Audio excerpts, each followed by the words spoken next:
C'est l'endroit le plus étrange que j'ai jamais vu. Tu dois sourire en tout temps. Sinon, tu seras instantanément réduit à des ossements. Puis, tu seras broyé en poudre et transformé en un engrais riche en nutriments. Ici se trouve la première planète colonisée par l'humanité du futur. Le docteur et Bill viennent d'arriver ici. Un étrange robot apparaît alors devant eux. Il leur tend 2 badges jaunes. Les deux réalisent immédiatement que ces badges peuvent refléter l'humeur des gens. Ensuite, les badges se fixent sur leur dos. À ce moment, le robot affiche une expression de mépris. Le docteur et Bill entrent dans la serre. Le système pulvérise des engrais. Tout semble très organisé. Mais le docteur se sent confus, car il ne voit aucun humain. Bill prend un peu d'engrais. Elle trouve cet engrais étrange. Le docteur utilise un outil pour ouvrir une machine à fabriquer des engrais. Il découvre que les humains sont tous devenus des squelettes. Le docteur prend un crâne pour effectuer une analyse. Il découvre enfin la vérité terrifiante. Les deux sont soudainement inquiets. Et l'expression sur les badges change aussi. Le docteur et Bill s'enfuient immédiatement. Mais une armée massive de robots les entoure rapidement. Le docteur comprend soudainement. Il dit à Bill de sourire rapidement. Les créateurs de ces machines avaient conçu ces robots pour rendre les humains éternellement heureux. Il doit y avoir un problème avec le programme. Cela a déformé la loi du bonheur.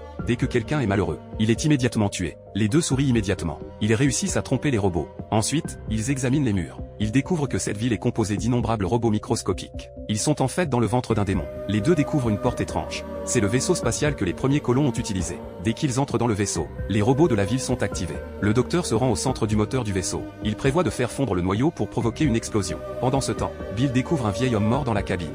Bill consulte les informations sur un iPad. Un air de terreur apparaît peu à peu sur son visage. Ce film captivant s'appelle Dr. Who.